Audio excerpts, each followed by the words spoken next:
வணக்கம். Interesting info பார்த்துட்டு இருக்கக்கூடிய எல்லாருக்குமே ஒரு அன்பான வணக்கத்தை சொல்லிக்கிறேன்.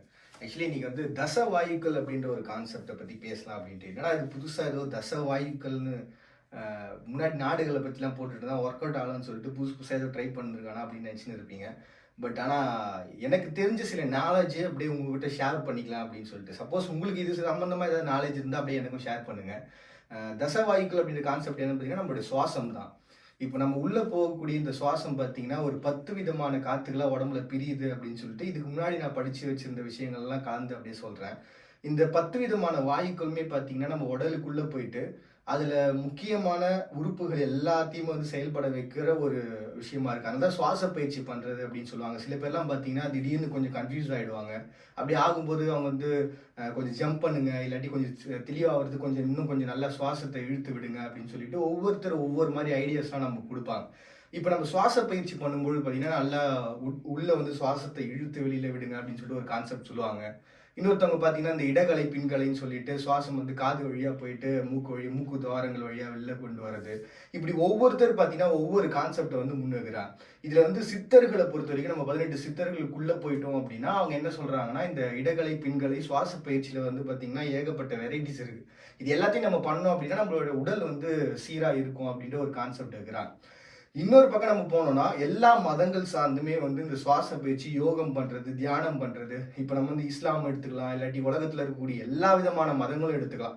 எல்லா மதங்களுமே பேசிக்கா என்ன பண்ண சொல்றாங்கன்னா முதல்ல அமைதி நிலைக்கு வாங்க, அதுக்கு வந்து நீங்க சுவாச பயிற்சி பண்ணணும் அப்படின்ட்டு. எதுக்காக இன்னைக்கு இந்த சுவாசம் சம்பந்தமா நான் பேசுறேன் அப்படின்னா நம்ம அமைதியா உட்காரும் பொழுது என்ன ஆகும்னா நம்மளுடைய சிந்தனைகள் அப்படின்றது ஏகப்பட்ட சிந்தனைகள் நமக்குள்ள ஓட ஆரம்பிக்கும். அந்த சிந்தனைகள் எல்லாமே எப்படிப்பட்டதா இருக்குன்னா ஒன்று நம்ம ஃபேமிலி சார்ந்ததா இருக்கும், இல்லாட்டி சின்ன வயசுலேருந்து நம்ம ஃபேஸ் பண்ண நிறைய ப்ராப்ளங்கள் இருக்கலாம், இல்லாட்டி நமக்குள்ள இருக்கக்கூடிய ரொம்ப மன அழுத்தம் சார்ந்த நிறைய பிரச்சனைகள் இருக்கலாம்.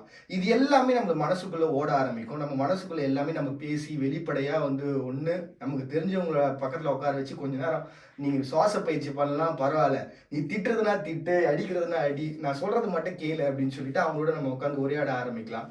இப்படி எல்லாமே ஒன்று நம்ம பேசி எல்லாத்தையும் வந்து வெளிப்படுத்திடணும். அப்படி இல்லை அப்படின்னா நம்ம தனிமையில் இருக்கோம் அப்படின்ற பட்சத்தில் நம்ம மனசுக்குள்ள அதை பேசிக்கிட்டு அந்த சிந்தனைகள் எல்லாமே வந்து ஒரு சுழியத்துக்கு கொண்டு வரணும். அமைதியான ஒரு மனநிலைக்கு வந்துட்டோம் அப்படின்னா எந்தவித சிந்தனைகளையும் நம்மளுடைய மனசுல எழலை, நம்மளுடைய சிந்தைக்குள்ள வரலை அப்படின்னாலே நம்ம முழுமையா அந்த யோக பயிற்சியை முடிச்சிட்டோம்னு அர்த்தம். இது வந்து நான் இப்படி நினைக்கிறேன், இப்படிதான் இருக்கும் அப்படின்ட்டு. ஏன்னா நான் பயிற்சி பண்றது அப்படிதான் இருக்கு. எந்த விதமான சிந்தனைகளும் எழலை. இப்போ வந்து சுவாச பயிற்சி வந்து நீங்க வந்து ஒரு மூக்கை இப்படி மூடிக்கணும்,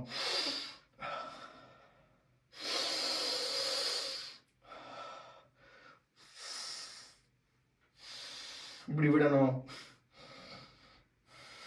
இது தெரியாது உங்களுக்கு. காது வழியா சுவாசத்தை எடுத்து இடகலை பின்கலைன்னு சொல்லிட்டு சுவாசத்துல கொண்டு வர்றது.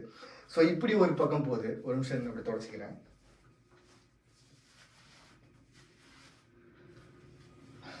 அப்படி ஃப்ளைட்டும் போயிட்டு இருக்கு. ஏன்னா எப்பவுமே இல்லாமல் ஒரு மாதிரி வித்தியாசமா முகத்தொடைக்கிறது, லைட்டு போறது, ஃப்ளைட்டு போறது, இந்த மாதிரியான விஷயங்கள் அப்படின்னு சொல்லிட்டு. இப்போ நான் பேசினேன் இல்லையா, ஒரு சின்ன ஒரு குழப்பம் இருந்தது. என்னடா இவன் டிஃப்ரெண்ட்டாக ஏதோ பண்ணுறானே அப்படின்னு சொல்லிட்டு. இதுதான் குழப்பங்கள். இந்த மாதிரி நம்மளோட ஆக்டிவிட்டீஸ் அப்படின்றது பார்த்தீங்கன்னா நம்ம ஃப்ரெண்ட்ஸு கூட பேசுகிறதோ இல்லாட்டி பழகிறதோ அந்த மாதிரியான விஷயங்கள் எதுவுமே பண்ணலை அப்படின்ற பட்சத்தில் நம்மளோட ஆக்டிவிட்டீஸ் அப்படின்றது மாற ஆரம்பிச்சிடும். ஸோ இந்த எண்ணங்கள்லேருந்து இதுலேருந்து நம்ம வெளியில் வரணும்னா அதுக்கு ஒரு சிறந்த விஷயமே இந்த சுவாச பயிற்சி தான். அதுக்கு தான் அந்த தச வாயுக்கள்னு எடுத்தேன். நம்ம உடம்புல வந்து பார்த்தீங்கன்னா மொத்தம் 10 விதமான வாயுக்கள் இருக்குது. நீங்கள் எப்படி வேணால் சுவாசத்தை இழுங்க, நல்லா இழுத்து வெளில விடுங்க, இல்லாட்டி பொறுமையாக இழுத்து வெளில விடுங்க, அப்படி இல்லாட்டி எங்கேயாவது போய் விளையாட போங்க. அந்த சுவாசம்ன்றது உள்ளே போயிட்டு வெளியில் வரணும், அவ்வளோதான். மற்ற எந்த விதமான இதுவும் இல்லை. அது வந்து ஆன்மீக சம்பந்தமாக வந்து ஒருத்தர் ஒன்றுன்னு சொல்லுவாங்க. ஸோ இப்படிலாம் ஒரு பக்கம் இருக்கு. ஸோ இந்த ஒரு குழப்பங்கள்லாம் நமக்கு தீரணும் அப்படின்னாலே அந்த சுவாசம் நமக்கு சீராக இருந்தால் மட்டும்தான். நம்ம இறந்ததுக்கு அப்புறம் பார்த்தீங்கன்னா நம்மளுடைய உடல்ல இருந்து முதல்ல வெளில வர வாயு வந்து பார்த்தீங்கன்னா இந்த பிராணன் போயிருச்சு அப்படின்னு சொல்லுவாங்க. இதுல வந்து கடைசியா தனஞ்சயன் வாயு அப்படின்னு சொல்லிட்டு சொல்லுவாங்க. இந்த தனஞ்சயன் வாயு அப்படின்றது என்ன பண்ணுவாங்கன்னா சித்தர்கள் வந்து அதாவது ஞானிகளும் நபிமார்களோ இல்லை தேவ தூதர்களோ என்ன பண்றாங்கன்னா அவங்க இந்த மாதிரி ஆன்ம நிலையில அமைதியா உட்கார்ந்துட்டு அதுல இந்த தனஞ்சயன் வாயு சிந்தைக்குள்ள வைக்கிறாங்க. அப்படி சிந்தைக்குள்ள அடக்கும் பொழுது என்ன ஆகுனா அந்த மூளை மட்டும் செயல்படும். நவகண்டம் பண்றது அப்படின்னு சொல்லிட்டு பழைய கால டெக்னிக்லாம் இருக்கும் தெரியுங்களா, இந்த கழுத்தை வெட்டிக்கிறது, கையை வெட்டிக்கிறது, இந்த மாதிரி சொல்லிட்டு கான்செப்ட்லாம் சொல்லுவாங்க.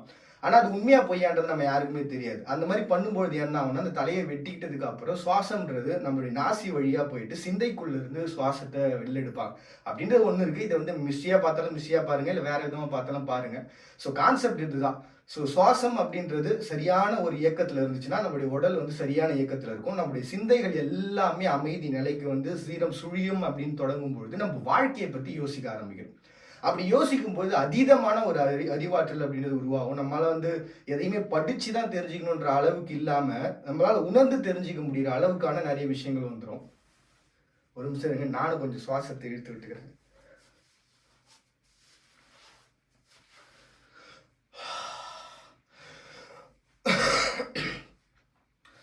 இப்போ நான் பயிற்சி பண்றது எப்படிப்பட்டதா இருக்கு அப்படின்னு பார்த்தீங்கன்னா, சுவாசம் வந்து ரொம்ப சுவாசத்துக்குன்னு இம்பார்ட்டன்ஸ் கொடுக்காம முதல்ல நான் என்ன பண்ணேன்னா, ஒரு குறிப்பிட்ட சில மாதங்கள் வந்து எனக்குள்ள ஓடின என்ன சிந்தனைகளை அதிகமாக ஓட விட்டேன். என்னுடைய கோபமாக இருக்கட்டும், இன்பமாக இருக்கட்டும், துக்கமாக இருக்கட்டும், எல்லாத்தையுமே அதீதமாக சிந்தனைகளை எழுப்ப ஆரம்பித்தேன். நிறைய கேள்விகள்ன்றது எனக்குள்ளே எழ ஆரம்பிச்சது. அதுக்கான பதில்கள்ன்றது என்னுடைய மனசுக்குள்ளேயே நான் சொல்லிக்கிட்டேன். ஸோ இப்படியே போக போக சிந்தனைகள்ன்றது ரொம்ப அமைதி நிலைக்கு வந்துச்சு. என்னுடைய சுவாசம்ன்றது ரொம்ப சீராக இருந்தது. அதுக்கப்புறம் என்னுடைய உடல் உறுப்புகளை ஒன்று ஒன்றா என்னால் உணர முடிஞ்சுது.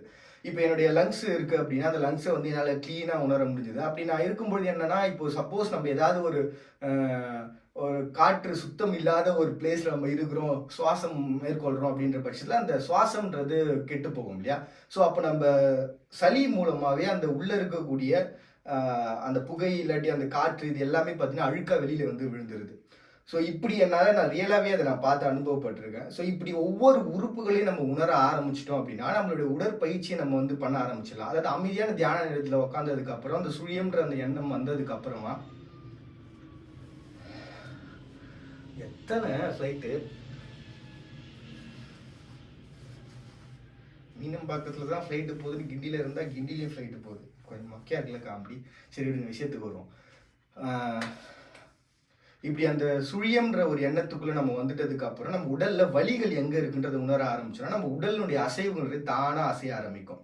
இப்படி இந்த உடல் அசைவுகள் தானா அசையும் பொழுது ஒரு நத்தை எப்படி தன்னுடைய வேகத்துக்கு மூவ் ஆகுதோ அந்த மாதிரி ஒரு பொறுமையான உடல் அசைவை நம்ம மேற்கொள்ளலாம். இல்லை இன்னும் கொஞ்சம் அடுத்த கட்டத்துக்கு சொன்னால் ஏன் ஒரு நத்தையை நம்ம பேஸ் பண்ணணும் அப்படின்னா, இப்போ வந்து நம்ம காமசூத்திரம்னு சொல்லிட்டு ஒரு கான்செப்ட் நம்ம பார்த்துருக்கோம். அது எப்படின்னா 3 விதமான நிலைகளை பற்றி நமக்கு சொல்லுவாங்க. ஒன்று வந்து அறம், பொருள், இன்பம் அப்படின்ற 3 கான்செப்ட் தான்.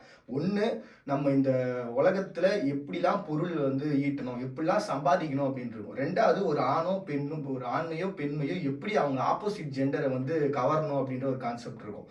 இதில் 3வது தான் பார்த்தீங்கன்னா அதில் இருக்கக்கூடிய பல நிலைகள். அது எப்படி வந்து ஒரு கடைசி வரைக்கும் ஒரு இன்புற்ற ஒரு வாழ்க்கையை வாழுறது அப்படின்னு இருக்கும். ஏன்னா சில பேர்லாம் வந்து கல்யாணம் ஆகி ஒரு குழந்தை பெற்றதுக்கு அப்புறமா அவங்களுடைய நிலைன்றது மாறுதுல. ஸோ இந்த எல்லா எண்ணங்களுமே மாற்றணுன்ற ஒரு சிறந்த ஒரு நூல் தான் அது. அதில் வந்து பார்த்தீங்கன்னா நந்தி தேவர் வந்து என்ன பண்ணுவாங்க, ஓடி வந்து அண்டம் புகு அப்படின்ற ஒரு கான்செப்ட் ஒன்று வரும். அதாவது திருமூலர் கெவுனம் பாய்தல் அப்படின்னு சொல்லிட்டு ஒரு பிரபஞ்ச பயணம் பண்ணியிருப்பாங்க. இது வந்து தேர்த்த மடங்கு தட்சண பாகத்தில் 160ஆம் ஆண்டத்தில் சித்த சேர்ந்து குழாவி படிப்பதே அப்படின்னு சொல்லிட்டு ஒரு கான்செப்ட் இருக்கு. இது எல்லாமே அதுக்குள்ளே வரது. சரி, ஜஸ்ட் நம்ம கான்செப்ட் மட்டும் என்னன்றது தெரிஞ்சுப்போம். ஸோ இந்த மாதிரியான விஷயங்கள்ல அங்கே ஓடி வந்து அண்ட புகு அப்படின்னும் பொழுது அது லைட் ஸ்பீடில் போனாங்க அப்படின்னு சொல்லிட்டு நிறைய பேர் சொல்லுவாங்க. நம்ம லைட் ஸ்பீடுக்கு போனோம்னா அந்த அளவுக்கு ஒரு ஆழ்ந்த ஒரு அமைதிக்குள்ளே போனால் முடியும். இது கொஞ்சம் முரண்பாடாக இருக்கும். ரொம்ப வேகமாக போனால் தான் லைட் ஸ்பீடு அப்படின்னு சொல்லிட்டு. பட் ஆனால் நம்ம எவ்வளோக்கு எவ்வளோ அமைதியாக போகிறோமோ அந்த அளவுக்கு நம்மளால் வேகமாக ஒரு லைட் ஸ்பீடுக்கு போக முடியும் அப்படின்றது தான் பார்த்தீங்கன்னா இந்த ஆன்ம நிலையினுடைய ஒரு கான்செப்டாக இருக்குது. நீங்கள் இந்த பயிற்சிகள் மூலமாக நீங்கள் பண்ண ஆரம்பிச்சின்னா உங்களுக்கு தெரியும்.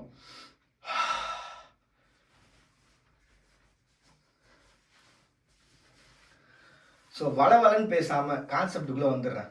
என்ன தான் பண்ணலாம் அப்படின்னா, ஒன்றும் இல்லை, காலையில் ஒன்று விளையாட போங்க, இல்லை தெரிஞ்சவங்களோட நல்லா பேசுங்க, சிரிங்க, சந்தோஷமாக இருங்க. இல்லையாட்டி உங்ககிட்ட இருக்கக்கூடிய மனக்கவலைகளை கொட்டுங்க. அப்படியும் இல்லையா யாரு கூட இருந்தால் சந்தோஷமா இருக்க முடியுமோ அவங்க கூட இருங்க. அப்படியும் இல்லையா தனிமையில என்ன ஒரு சந்தோஷம் கிடைக்குதோ அங்கே போய் பாருங்க. இப்படி இருக்கும்பொழுது இந்த சுவாச பயிற்சியை பண்ணும்போது இயற்கையோட இயற்கையை நம்ம கலக்கிற மாதிரியான ஒரு ஃபீலே நமக்கு கிடைக்கும். எனக்கு எப்படி இருந்துச்சு அந்த ஃபீல் அப்படின்னா, ஒரு பறவை பறக்கிறதையோ ஒரு மரம் அசைகிறதையோ வந்து என்னால் உணர முடிஞ்சது. ஸோ இப்படிப்பட்ட ஒரு அதீதமான ஒரு ஹாப்பினஸ்ன்றது அந்த நிலையில் கிடைக்குது. அதே மாதிரி பார்த்தீங்கன்னா ஒரு சில லாங்குவேஜே தெரியலனாலும் அந்த லாங்குவேஜை நம்மளால் வந்து ப்ராம்ப்டிங் பண்ணுற மாதிரியான ஃபீல் இது எல்லாமே கிரியேட் ஆச்சு. ஸோ நம்ம வாழ்க்கையை எவ்வளோ என்ஜாய் பண்ண முடியுமோ அவ்வளோ என்ஜாய் பண்ண முடியுது. இதுக்கு நான் பண்ண விஷயம் என்னன்றதை மட்டும் உங்களுக்கு ஷேர் பண்ணுறேன். இத்தனை ஃப்ளைட் விடுறாங்களே, எங்கே தான் இறக்குவாங்க தெரியலையே. இதுவும் மொக்கையாக இருக்குது இதுங்க.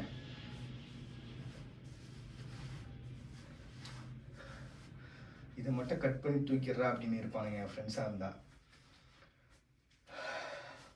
லைவாக இருக்கட்டுமே தான் அப்படி எல்லாமே போட்டுட்ருக்கேன். சரி, ஓகே, ஒரு கிளைமேக்ஸ் மாதிரி வந்துட்டோம். விஷயம் என்ன அப்படின்னா, இந்த கைகளை இப்படி வச்சுக்கோங்க. இப்படி வச்சுக்கிட்டு நம்மளுடைய சம்மணம் விட்டு அமைதியாக உக்காந்துட்டிங்கன்னா உங்களோட சிந்தைக்குள்ளே ஒன்று ஒன்றா ஓடும். அது சுழியன்ற விஷயத்துக்குள்ளே வந்ததுக்கப்புறம் உங்களுடைய வலிகளை உணர்ந்து உங்களுடைய உடல் பலத்தை நீங்கள் பெறலாம். உடல் பலன்றது பார்த்தீங்கன்னா எல்லா விதமான உடல் பலம் தான். ஸோ உங்களோட இதய துடிப்பை ஏதாவது பெயின் இருக்குது அப்படின்ற பட்சத்தில் இதுவும் பண்ண முடியல, ரொம்ப சிரமமாக இருக்குது, எக்ஸசைஸ் பண்ணுறதே சிரமமாக இருக்குது அப்படின்னா உங்களுடைய இதய துடிப்பு எங்கே பெயின் இருக்கோ அந்த பெயின் இருக்கிற இடத்துல அந்த இதய துடிப்பை வைங்க. ஸோ அப்படி பண்ணிங்கன்னா ஒர்க் அவுட் ஆகும். அதுக்கு அடுத்தது பார்த்தீங்கன்னா உங்களுடைய வாழ்க்கையை பற்றி யோசிக்கிறது, ஒரு வரமான ஒரு வாழ்க்கை அப்படின்றது உங்களுக்கு கிடைக்கும்.